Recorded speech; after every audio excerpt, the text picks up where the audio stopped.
কোনো মহিলা যদি এমন পাতলা ওড়না পরে নামাজ পড়েন যার ভেতর দিয়ে চুল স্পষ্ট দেখা যায়, তাহলে তার নামাজের কোনো সমস্যা হবে কিনা? প্রিয় দর্শক, মেয়েদের জন্য নামাজের মধ্যে তার মুখমণ্ডল, দুই হাতের কবজি এবং দুই পায়ের পাতা এগুলো ছাড়া বাকি পুরো শরীর তাকে ঢেকে সালাত আদায় করতে হবে। এই পুরো শরীর ঢাকার মধ্যে মাথার চুলও কিন্তু অন্তর্ভুক্ত। অতএব মাথার চুলও কিন্তু ঢেকেই নারীদেরকে সালাত আদায় করতে হবে। এখন যদি এত পাতলা ওড়না পরে কোনো নারী সালাত আদায় করেন যে তার ওড়না থেকে পরিষ্কারভাবে চুল দেখা যায় বা একইভাবে শরীরের কোনো অঙ্গ দেখা যায়, তাহলে সেক্ষেত্রে সেই ওড়না পরে সালাত আদায় করলে সালাত হবে না। কারণ সে ওড়না পরা আর না পরা সমান। অঙ্গ আবৃত রাখার যে নির্দেশনা এই ওড়না দ্বারা সেটি পালিত হচ্ছে না, ফলে সতর ঢাকার ফরজ আদায় না হওয়ার কারণে নামাজ হবে না, বরং সে নামাজ তাকে পুনরায় পড়তে হবে যদি তিনি এরকম ওড়নায় কোনো সালাত আদায় করে থাকেন। বিভিন্ন ওষুধ কোম্পানির প্রতিনিধিগণ ডাক্তারকে না জানিয়ে বিভিন্ন গিফট নিয়ে আসেন। আমি যদি তাদের কোনো বিশেষ সুবিধা না দেই, তারপরও যদি তারা গিফট নিতে জোর করে, তখন কি গিফট নেওয়া যাবে? ভাই, এই গিফটটা আপনারা জোর করে, আমরা তো চাইলেও দিবে না। মানে তাহলে বোঝা গেল ডাল মে কুছ ভি নেহি পুরাই কালা হ্যায়।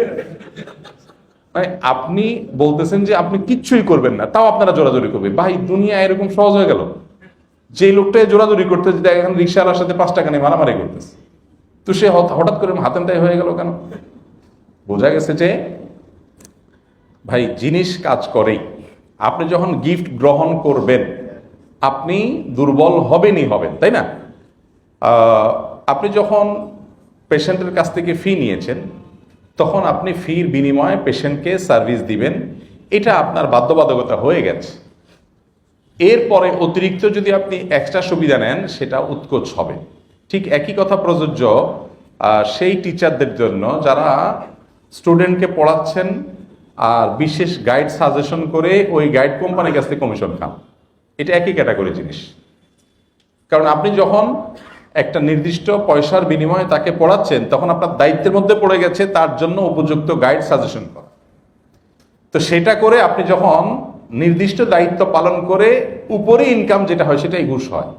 আপনি ক্লায়েন্টের কাছ থেকে, পেশেন্টের কাছ থেকে আপনি যে টাকাটা নিচ্ছেন, সার্ভিসের বিনিময়ে সার্ভিস দিচ্ছেন, টাকা নিচ্ছেন, ফাইন। এখন অতিরিক্ত যেটা নিচ্ছেন সেটা কি? সেটাই ঘুষ। এই জন্য এটা জায়েজ নাই। কোনো গিফট যদি এরকম জোর করে দিয়ে যায় তো সেটা নেওয়া জায়েজ নাই। যদি দেয় তাহলে সওয়াবের নিয়ত করা ছাড়া দান করে দিবেন। সবচেয়ে ভালো তাদেরকে রিটার্ন করবেন, আপনারা সওয়াবের নিয়ত করা ছাড়া দান করে দিবেন। কি পরিমাণ এই কমিশন বাণিজ্যের কারণে পেশেন্টরা ক্ষতিগ্রস্ত হয় এটা তো আমরা সবাই কম বেশি জানি। আপনি বলবেন না আমি চাই বা না চাই তারা দিবে, অথবা পেশেন্টের জন্য উপকারিতাই আমি লিখবো, অসুবিধা নেই, লেখে আমি কোনো 2 নম্বরই করবো না। ঠিক আছে, সেটা তো আপনি লিখতে এমনিও বাধ্য। উপকারটা না লিখলে তো আল্লাহ কাছে এমনি দায়ী হবেন আপনি। কিন্তু এইটা নবীজি একটা কথা বলেছেন, সহিহ মুসলিম হাদিসটা আসছে, ফাবিমা তাখুযু মালা আখিক। একটা সুন্দর কথা, এটা লিখে রাখার মতো। ফাবিমা তাখুযু মালা আখিক, তুমি কারো কাছ থেকে কোনো কিছু নেওয়ার আগে তোমার এই প্রশ্নের উত্তর বের করতে হবে, কিসের বিনিময় নিচ্ছ তুমি, কি করে তুমি এটা নিচ্ছ। তার প্রোডাক্টটা যদি পারফেক্ট হয় পেশেন্টের জন্য, তো ওইটা তুমি এমনি লিখতে বাধ্য। তাহলে তার কাছ থেকে তুমি নিলা যেটা কিসের বিনিময়, তুমি তো কিছু দিলা না। তো এটা কিন্তু জায়েজ নাই আসলে, যদিও অনেকে আমরা এটা মানতে পারি না। কাস্টমসের চাকরি কি হালাল? আমার টাকায় আমি পণ্য কিনে দেশে আনবো, তাতে সরকার ট্যাক্স নিচ্ছে, এই কাস্টমস শুল্ক নেওয়ার বিধান কি? বড় প্রশ্ন। তবে উত্তর সহজ, সেটা হলো যে চাকরি হালাল। চাকরি হালাল হবে আপনার, আপনার চাকরি হারাম হবে না। বাট এই সিস্টেমটা, যে সিস্টেমটা প্রচলিত আছে, এই সিস্টেমটা এটা ইসলামী শরিয়ার বিবেচনা সঠিক কিনা, এগুলো আসলে এত দীর্ঘ গবেষণার বিষয়, 10-20 পৃষ্ঠা এটা ডিসকাস করতে হবে, সংক্ষেপে বলার জিনিস না। তবে কেউ চাকরি করলে তার চাকরি হারাম হবে না ইনশাআল্লাহ। আমি বিশ্ববিদ্যালয়ের শিক্ষক হিসাবে নিয়োগের জন্য 2-3টি বিশ্ববিদ্যালয় পরীক্ষা দিয়েছি, কিন্তু লবিং ছাড়া হয় না। সম্প্রতি একজন প্রফেসর আমাকে পরামর্শ দিলেন একজন পলিটিক্যাল লিডারের সাথে দেখা করতে। এর অর্থ হচ্ছে টাকা পয়সার লেনদেন। যদি আপনার যোগ্যতা আছে, টাকা ছাড়া কোনোভাবে চাকরি হবে না, এবং আপনার সাথে অযোগ্যরা চাকরি নেবে টাকা দিয়ে। এই ক্ষেত্রে আপনি নিরুপায় হয়ে যদি টাকা দিয়ে চাকরি নেন, এটা জায়েজ হবে, বিকজ আপনি নিরুপায়, আপনাকে বাধ্য করা হচ্ছে।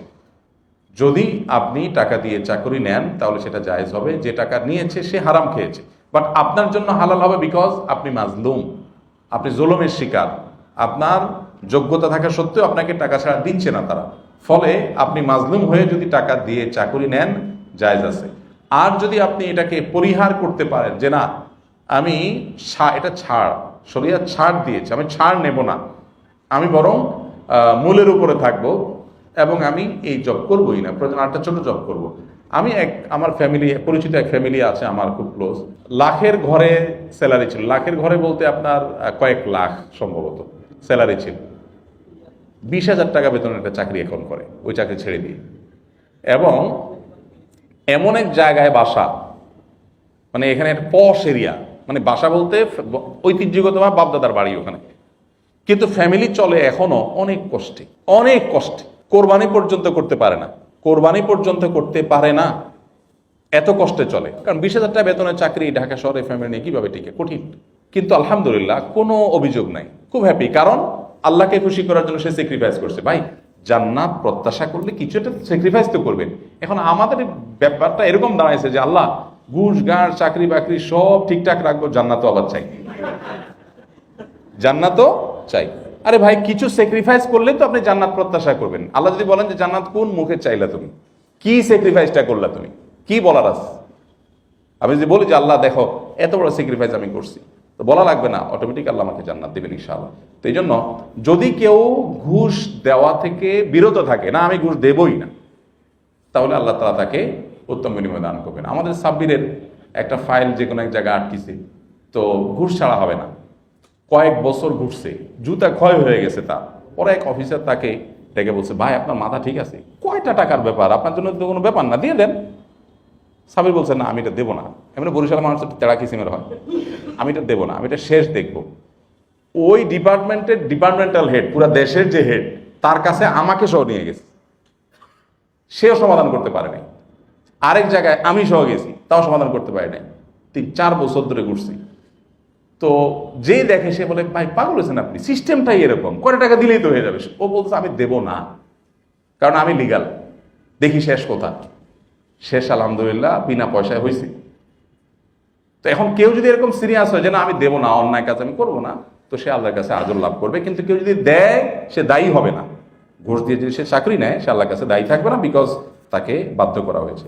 সরকারি কর্মকর্তারা অনেক ক্ষেত্রে নানা ধরনের অনুষ্ঠান আয়োজন করতে হয়। বিভিন্ন দিবসের সাংস্কৃতিক অনুষ্ঠানে গান বাজনা, নাচ সহ নাচ ইত্যাদির আয়োজন সিনিয়রদের নির্দেশনা করতে হয়। দায়িত্বপ্রাপ্ত হলে করণীয় কি? ভাই দেখুন তো, বিভিন্ন দিবসে রীতিমতো স্কুলগুলোকে, বিভিন্ন শিক্ষা প্রতিষ্ঠানকে বলা হয় না, বিগত সময় করা হয়েছে, আমার মনে জানা আছে, যে নাচ গানের অনুষ্ঠান করে সেটা ভিডিও করে সিডি জমা দিবেন। এখন আছে কিনা আমি জানি না, এরকম ছিল। তো এটা তো অনাচার, এটা তো রীতিমতো সাংবিধানিক অধিকার লঙ্ঘন করা। আমার ধর্ম আমাকে অ্যালাউ করে না, সেটা আমাকে করতে বাধ্য করা হচ্ছে, এটা আমার সাংবিধানিক অধিকার ক্ষুণ্ণ করা হচ্ছে। এগুলোর বিরুদ্ধে ফাইট করা দরকার আপনাদের। এতটুকু গাঁটে শক্তি থাকা দরকার যে স্যার এটা কি আসলে আমরা আইনত করতে পারি? একজনের রিলিজিয়ন, তাকে যদি কোনো কিছু অ্যালাউ না করে, এটা তো সাংবিধানিক কোনো বিষয় না যে এটা না করলে আমার মানে মহাভারত শুদ্ধ হয়ে যাবে, এমন না তো। তাহলে এটা আমাকে কেন করতে হবে? ফাইট করা দরকার, পরিবেশ গড়া দরকার, প্ল্যান করা দরকার। যদি সে প্ল্যান থাকে, পরিকল্পনা থাকে, ফাইটের মধ্যে থাকেন, তাহলে সেক্ষেত্রে নিরুপায় হিসাবে আপনি করলে সেটা আল্লাহ তাআলা মাফ করবেন। কিন্তু আপনি যদি এটাকে মেনে নিয়ে চলেন, তাহলে সেটা আল্লাহর কাছে মাফ হবে না, সোজা কথা।